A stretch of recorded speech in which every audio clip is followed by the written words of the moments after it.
Saint-Pierre avec Raoul ici. Donc on fait partie du collectif Farming Soul, qui est un collectif d'autoconstruction de machines agricoles. Et basiquement, c'est des personnes qui se réunissent pour fabriquer l'outillage nécessaire aux exploitations engagées dans le projet. Et donc voilà, et on fait partie plus largement au niveau français d'une coopérative de construction de machines agricoles qui s'appelle l'Atelier Paysan. Donc là, pareil, c'est des paysans avec des formateurs qui travaillent ensemble au développement de nouvelles de machines adaptées aux manières de travailler et à l'autoconstruction. Donc, initiation au travail du métal et construire ces machines, histoire de tout faire de A à Z en fait.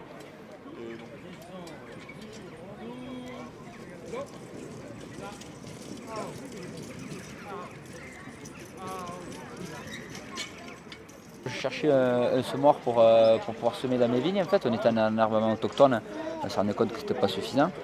Et du coup, en regardant sur internet les prix, les constructeurs et tout comme ça, j'ai vu que c'était super cher, quoi. Et j'ai vu un article dans une revue dans le Gers.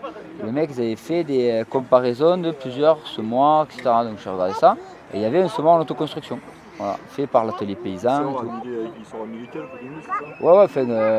ça? Ouais, ça revient en gros à 1005 la structure. Hein. Ouais. Et puis après, tu as la trémie pour semer, ça tu es obligé de l'acheter. Voilà, chez les trucs. Mais sinon, voilà, tu prends une semaine de taf et puis tu repars avec ton semoir sur mesure, hein, pile pour tes vignes, avec tes volontés, tes trucs.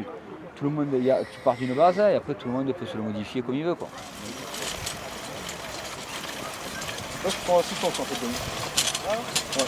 On est là aujourd'hui dans le cadre de la grande fête de la petite agriculture. Et donc nous on vient présenter essentiellement un porte-outils électrique qu'on a conçu là depuis 2 ans.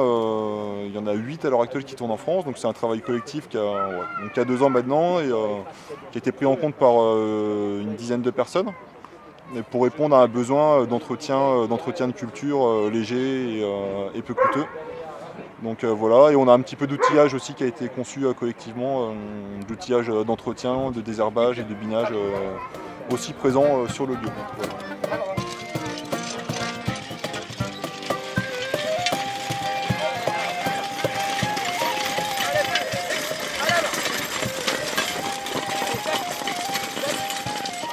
Donc ça c'est un prototype d'un vélo porte-outils en fait, qui est donc animé par assistance électrique et par pédalage. Il a été développé pour le maraîchage, pour venir désherber, biner, sarcler, buter. C'est possible avec ça. Là on a des disques de buteur. Les disques de Buteur. Pour buter. Voilà. Ouais. Là c'est plus des outils parce qu'on va faire une démo pour venir faire un léger travail de sol sur 10-15 cm. Pour venir casser un peu aussi les mottes. C'était pas fait pour ça à la base, mais on s'aperçoit qu'avec la puissance du moteur, on arrive à faire de plus en plus de travail de sol léger. Le sol n'est pas trop dur. Donc nous, dans les activités qu'on fait au sein de Farming Soul et au sein de l'atelier paysan, on fait de la formation où les gens, les maraîchers viennent sur des cadres de 1-2 jours à 1 semaine. Et donc ou de l'initiation au travail du métal ou du perfectionnement, pour que les gens sachent travailler le métal, sachent faire des découpes, prendre des mesures, lire des plans, souder, percer, pour être capable de fabriquer son outillage, faire l'entretien de l'outillage et aussi réparer et construire des nouvelles machines. Et petit à petit, les gens qui rentrent dans cette démarche commencent aussi à réfléchir à la conception de leur outillage. C'est une des activités principales qui se fait, en fait, c'est la réappropriation du travail du métal. On n'invente rien, c'est ce qui se faisait dans toutes les fermes qui étaient perdues pendant pas mal d'années et qui est en train de se remettre en place d'une manière collective et autonome. Du coup, toi, c'était la première année que tu faisais des trucs avec eux là. Ouais, cet hiver, c'était la première fois que je faisais des trucs avec eux. Et de suite après, on s'est mis à réfléchir à un projet d'épandeur à fumier. Okay. Avec d'autres gens du coup Non, là pour le coup, il y a un groupe dans le Jura, mais qui eux doivent faire un enjambeur. Donc ça, c'est, on n'a pas les mêmes réalités, quoi. C'est ça. C'est chacun après fabrique son outil en fonction de ses réalités, quoi. Eux, ils sont plantés à 80 cm, donc ils sont obligés de faire un épandeur, enjambeur. Et après, il faut l'homologuer pour la route, etc. Toi, moi, j'ai 2,25.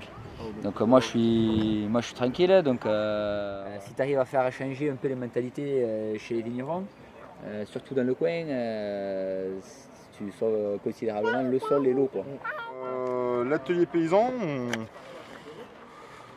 au niveau sociétaire, on est limité à 100, donc il y a 100 sociétaires, un petit peu moins. Et sur toute la France, je ne saurais dire, mais ça va être une petite centaine de fermes, voire plus. Après, à savoir que sur des années comme l'année dernière, c'était une quarantaine de formations dans l'hiver, quarantaine ou une cinquantaine à peu près. Donc potentiellement 400-500 personnes qui sont venues se former.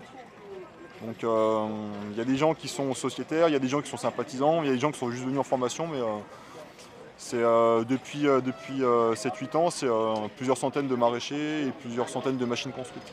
Voilà. Ici, on a la plaquette de Farming Soul, donc ça c'est notre collectif en tant que tel, qui est basé dans le sud vers Béziers. Et ça, c'est une des plaquettes de l'atelier paysan, donc qui a plus un rayonnement national et qui est basé vers Grenoble et en Bretagne en fixe. Après, pour ce qui est des formations et les prototypages de machines, on se déplace partout en France, voire à l'étranger.